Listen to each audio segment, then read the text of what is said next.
Arsenal aussi qualifié pour les demi-finales de la Ligue des Champions. Donc, Atlético Madrid lay am. Donc, ci ñaari confrontation yi lu ñu mën a retenir mooy une solidité défensive de la part du Sporting Portugal comme de la part d'Arsenal. Parce que nag, c'était deux matchs yoo xamante ne des matchs très fermés.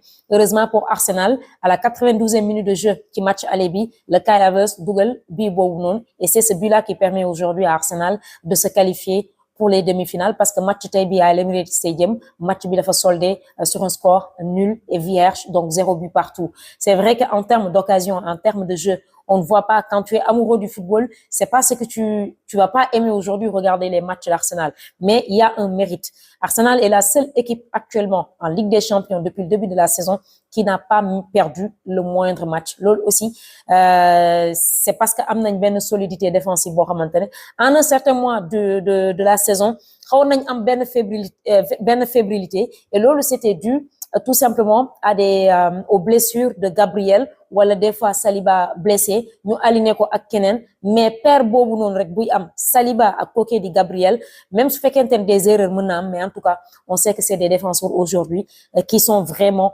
infranchissables je dis bien attention nag les contres les transitions rapides des Madrilènes du côté de l'Atlético Madrid, ils peuvent créer la surprise, attention. Mais en tout cas, ce qu'on a vu, surtout aujourd'hui dans ce match-là, c'est vraiment une très grande prestation de la part des défenseurs centraux d'Arsenal. Nkapie également qui a fait un excellent match de son côté. Au niveau du milieu de terrain, c'est là où il manque encore cette créativité-là. Zubimendi, également Eze. Je sais pas, il y a quoi, au fait? Il y a quoi? Je ne peux pas me comprendre, au fait. Eze qui avait vraiment montré de très belles choses lorsqu'il est arrivé. Là, ce qu'on voit avec Ezeman, personnellement, cela ne me convient plus. Cela ne me convient plus actuellement. Martinelli également qui a match moins de leur part, Trossard entre, mais qui ne trouve pas tout simplement la précision des occasions que tu marques alors que tu devais tout simplement les mettre au fond des filets. Ça, tu as un Atlético Madrid. On a vu ce que Atlético Madrid a fait au FC Barcelone.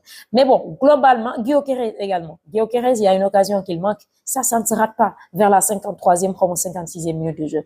Et Sporting Portugal avait failli tout simplement revenir au score parce que c'est-à-dire égaliser avec donc ce cumul de un but à 0, mais à la 42e minute de jeu, cette reprise de Katamou, c'était normalement au fond des filets et heureusement pour Arsenal, ils ont été sauvés par le poteau. Ils ont vraiment été sauvés par le poteau parce que David Rea était tout simplement battu sur cette action-là. Heureusement que le joueur du Sporting Portugal avait même raté un tout petit peu, on peut dire, sa reprise. Donc globalement, si aujourd'hui tu veux regarder du beau jeu, tu ne vas pas regarder Arsenal. Parce que ce qu'ils sont en train de faire, peut-être ils essaient de se gérer. Maintenant, on a un match très